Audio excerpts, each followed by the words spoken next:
மார்கழி மாதம் 27ஆம் தேதி ஜனவரி 11 வரை உங்கள் வாக்கு பலிதம் ஏற்படும். நீங்கள் சொன்னால் அது பலிக்கும், நீங்கள் சொல்கிறது நடக்கும். ஏதோ ஒரு சமயோஜித புத்தி இந்த வாரத்தில் வேலை செய்ய போகுது. அதனால தப்பான விஷயத்துக்குள்ளே போகாமல் தப்பையும் சரி பண்ணக்கூடிய ஒரு வாய்ப்பு, தவறை சரி பண்ணக்கூடிய வாய்ப்பு இந்த வாரத்தில் நடக்க போகுது.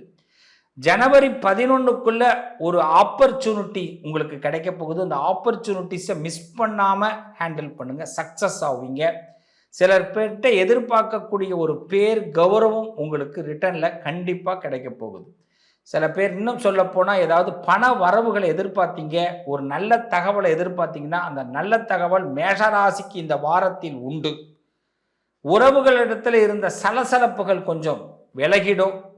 வேலை சுமை, ஆன்மீக நாட்டம் அதிகரிக்கும். இந்த வாரம் ஆன்மீகத்தில் அதிகமாக ஈடுபாடு செய்வது ரொம்ப விசேஷத்தை கொடுக்கும், நல்லது நடக்கும். மேஷத்தை பொறுத்தவரை இந்த வாரம் முருகபெருமானை வழிபாடு பண்ணுங்க.